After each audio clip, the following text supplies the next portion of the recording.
Hello friends, कैसे हैं आप सब। अपराध अपराध के तो वैसे कई भी कारण हो सकते हैं, लेकिन आदि समय से यानी प्राचीन समय से तीन मुख्य कारण माने गए हैं। वो तीन मुख्य कारण क्या क्या है? वो तीन मुख्य कारण हैं जर, जोरू और जमीन।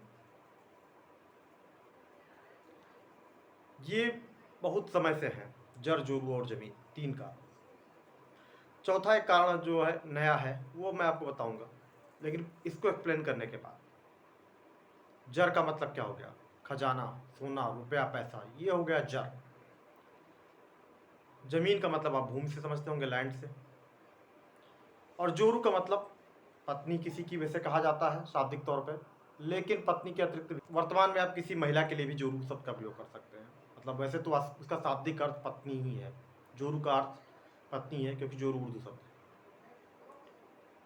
लेकिन आप जोरू शब्द को यहाँ मैं थोड़ा सा हटके उसकी जगह पे, उसके स्थान पे महिला शब्द रखना चाहूँगा। ये तो प्राचीन शब्द थे तीनों, जर, जोरू और जमीन। लगभग विवाद इन्हीं की वजह से होते थे।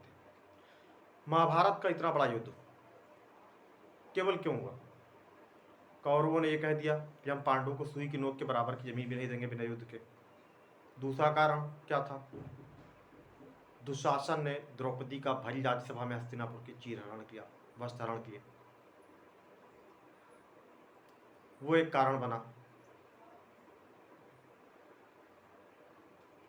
इन दो कारणों की वजह से महाभारत का इतना बड़ा युद्ध हुआ, रक्तपात हुआ, नरसंहार हुआ। अंत में सत्य की जीत हुई और कौरवों की जो भी भाई थे, 100 भाई, सबके सब मृत्यु को प्राप्त हुआ।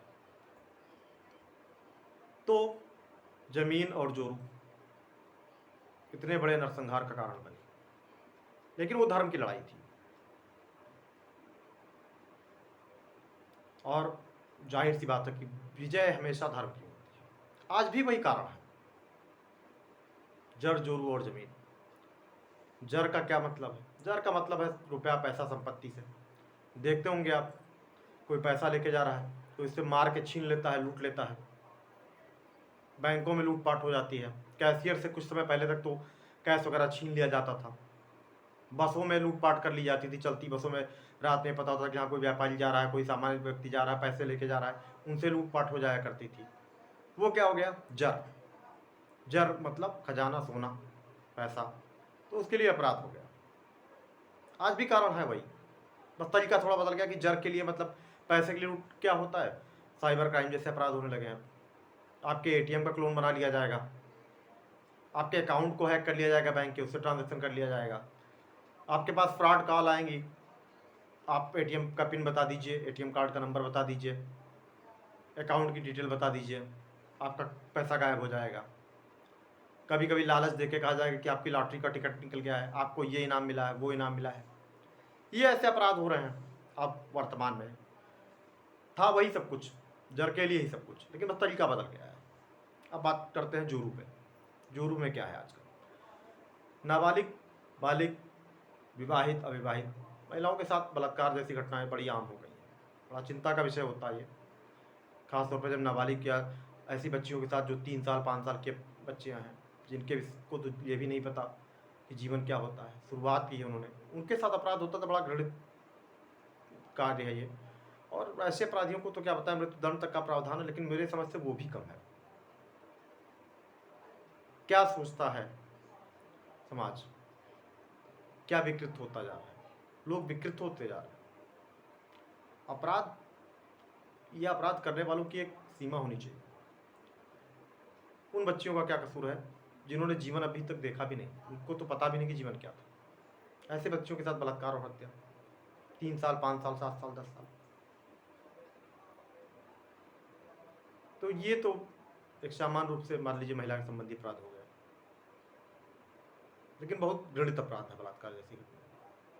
वास्तविकता जहाँ है बहुत, मतलब जितनी निंदा की जाए इसकी उतना ही कम है। अब जोरू पे मैं क्या आता हूँ, मैट्रिमोनियल डिस्प्यूट, पति पत्नी के बीच का विवाद आजकल तो बड़ा कॉमन होता जा रहा है। जांच में तो काफ़ी कुछ आते हैं, कभी कभार बहुत से मामले ऐसे हैं जो जांच में पता चलता है कि हाँ गलत है। 498 तो कॉमन हो गया। एक तरफ तो महिलाओं के साथ बलात्कार जैसे भी बस अपराध किए जा रहे हैं, उसकी तो जितनी निंदा की जाए कम है, लेकिन 498 जैसे अपराधों में अगर मतलब ये पता चलता है कि हाँ केवल बहू ने अपने ससुराली जनों को प्रताड़ित करने के लिए ऐसा लोग पंजीकृत है, तो बड़ा मतलब कहीं ना कहीं एक थोड़ा सा समाज में ऐसा संदेश जाता है कि हाँ इस कानून का दुरुपयोग हो रहा है। सुप्रीम कोर्ट की गाइडलाइन भी टाइम टाइम पे आया करती हैं, समय समय पे कुछ न कुछ नए रूल्स आया करते हैं, लेकिन उसके बावजूद भी ऐसे अपराध मतलब हैं। ऐसा भी नहीं है कि सब गलत है, लेकिन हाँ फिर भी तो अब क्या होता है भाई, छोटी बात हो गई, घर में कोई छोटा विवाद हुआ, कुछ नहीं, बस पत्नी ने दर्ज करा दी FIR, डोमेस्टिक वायलेंस। सत्य भी घटनाएं हैं, कुछ लोग ऐसा करते भी हैं, पत्नियों के साथ मारपीट करते हैं, प्रताड़ित करते हैं, दहेज की मांग भी करते हैं, है ऐसा नहीं, अपराध होता है। 304B दहेज मृत्यु जैसी घटनाएं भी होती हैं समाज में। मैं खुद जानता हूँ, एक घटना थी ऐसी कि शादी की 21 दिन के अंदर ही उस महिला की हत्या कर दी गई उसके ससुराली जनों द्वारा, और लाश को उसके घर के सामने के तालाब में ही फेंक दी गई। एट लास्ट उन सभी एक्यूज को, जो हस्बैंड था लाइफ टाइम पनिशमेंट, और बाकी ससुराल के उनके सास ससुर जेठ जेठानी को 10-10 साल की कठोर कारावास की सजा हुई। अभी मामला हाईकोर्ट में पेंडिंग है। तो ऐसा नहीं, अगर अब किसी ने ऐसा अपराध किया है महिला के प्रति तो सजा भी मिली है, सजा भी मिलती है, मिलनी भी चाहिए। लेकिन अगर कुछ गलत है कि हाँ कुछ गलत हो रहा है किसी के साथ, तो सबके भी मूल अधिकार है। तो जड़ तो मैंने बता दिया, फिर जोरू बता दिया कि जोरू भी अपराध का एक ही कारण है वर्तमान में, और बड़ा तेजी से भी हो रहा है। अब आते हैं ज़मीन पर। 50% मामले तो खाली बस ज़मीनों के ही कारण ही अपराध के हैं। छोटा सा मैटर हुआ, 1-1 इंच ज़मीन के लिए लोग लड़ जाते हैं, हत्या जैसे अपराध कर डालते हैं, और पता चलता है कि हाँ बाद में हत्या करके आप तो जेल चले गए, परिवार बर्बाद हो गया आपका। 1 इंच ज़मीन के लिए इतना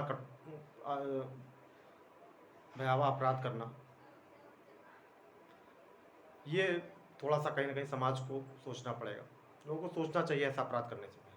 लेकिन कारण वही है, जड़ जोरू और ज़मीन। ज़मीन शायद हो सकता है भविष्य में अपराध का बहुत बड़ा कारण बनेगी।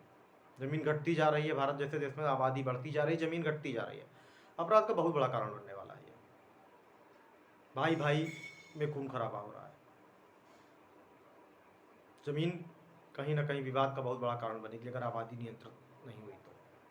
बाकी जोरू के भी जो फैमिली कोर्ट के डिस्प्यूट हैं, पति पत्नी के विवाद हैं, ये भी बढ़ते जाएंगे समय के साथ साथ। अब आधुनिक युग का एक सबसे बड़ा कारण अपराध का और मैं बताता हूँ, वह है कुर्सी। राजनेताओं की कुर्सी तो खैर जो भी इस कुर्सी बैठता है उसकी स्थायी नहीं है। सरकार ठीक से काम नहीं कर रही है, चुनाव आएंगे, पब्लिक उन्हें हटा देगी, बदल देगी। लेकिन अधिकारियों की कुर्सी, जिनको 20 से 40 साल के लिए मिल गई है कुर्सी, जो कर्मचारी अधिकारी उस कुर्सी पर बैठ जाते हैं, और कुर्सी पर बैठने के बाद अपना काम अगर ठीक से नहीं करते हैं तो अपराध का सबसे बड़ा कारण एक ये है, चाहे वो कोई भी मैटर हो, चाहे वो जर का मैटर हो, जोरू का मैटर हो, ज़मीन का मैटर हो। लेकिन जो व्यक्ति कुर्सी पर बैठे हुए हैं, अगर वो अपना पदीय कर्तव्य या पदीय दायित्व निर्वहन करने में कहीं ना कहीं लापरवाही करते हैं, तो अपराध जो सबसे ज़्यादा बढ़ रहा है वो है बस इन्हीं की वजह से। कुर्सी पर बैठा हुआ व्यक्ति अगर निरंकुश हो जाएगा, अपराध कभी कम नहीं हो सकता है। भ्रष्टाचार के कानून बने हैं कार्यवाही के लिए इन पर कि हाँ इन्होंने भ्रष्टाचार किया है तो कार्रवाई की जाएगी, होती भी है कार्रवाई, जेल भी जाते हैं। आए दिन हम देखते हैं कि पुलिस के खिलाफ तो सबसे ज़्यादा शिकायत आती है, मानवाधिकार हनन के मामलों में सबसे ज़्यादा नंबर 1 पुलिस ही है।